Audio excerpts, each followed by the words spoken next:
మరి ఒక రకంగానే ఏదో పూర్వజన్మ సుకృతో ఏదో అంతో ఇంతో మంచి పని సమాజాన్ని చేసే దాంట్లో ఉన్నాం కాబట్టి భగవంతుడు మాకు ఈ వేదికల మీద అవకాశాలు కల్పించారని అనుకుంటున్నాం. అందులో ఉన్న వాళ్ళందరి ప్రముఖులు, అలాగే ఇక్కడ ముఖ్యంగా స్త్రీలు చేపట్టే ఏ కార్యక్రమమైనా కూడా మరి చాలా విజయవంతంగా ఉంటుంది, చాలా బాగుంటుంది అనే దానికి మరి ఈరోజు మరి శ్రీ లలిత ఆర్ట్స్ కల్చరల్ అసోసియేషన్ తరఫున మరి లలిత గారు వారి ఆధ్వర్యంలో ప్రథమ వార్షిక సంబంధించిన కార్యక్రమాన్ని ఇక్కడ నిర్వహించడం, మమ్మల్ని అందరినీ పిలవడం మాకందరికీ సంతోషకరం.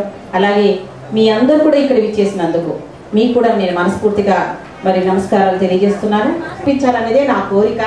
అది ఒక లలిత కళా తోరణంలో ఓపెన్ థియేటర్లో పెడితే మీరందరూ వస్తే అప్పుడు పాడితే అందులో వచ్చిన డబ్బులు మా మహిళా లోకానికి సంబంధించిన వారి కోసం కేటాయించాలనుకుంటున్నాను. కాబట్టి ఇప్పుడు నేను పాడితే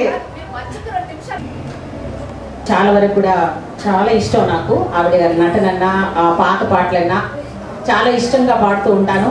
అసలు ఎప్పుడు చూసినా కూడా నాకు ఓల్డ్ సాంగ్స్ వినే అలవాటు ఉంది చిన్నప్పటి నుంచి. స్కూల్స్లో అప్పుడు మాకు ఇలాంటి పరిస్థితులు ఉండేవి కాదు. ఖచ్చితంగా గవర్నమెంట్ స్కూల్లో చదువుకున్నప్పటికీ కూడా మాకు లాస్ట్ 2 పీరియడ్స్ ఎవ్రీ సాటర్డే మాకు కల్చరల్ ప్రోగ్రామ్స్ ఉండేవి. అందులో మా ప్రతిభను ఎవరికి ఇష్టం వచ్చిన వాళ్ళు ఆ టాలెంట్ ప్రూవ్ చేసిన అవకాశం ఉండేది. కానీ ఇప్పుడు ఈ చిన్నారులకి ఈ అవకాశాలు లేవు. ఎంతసేపు కాంపిటీషన్ ఫీల్డ్లో వెళ్ళి ఒత్తిళ్లకు గురవుతున్నారు. అయితే మాకు వచ్చిన అవకాశానికి చిన్నగా పాటలు పాడుకునే అవకాశాన్ని ఆ రోజు ఉండింది. అదే కొంచెం అలవాటుగా చేసుకొని దాన్ని ఒక రకంగా పాడాలని అనుకుంటూ ప్రయత్నం చేస్తూ ఉంటాము. అందులో భాగంగా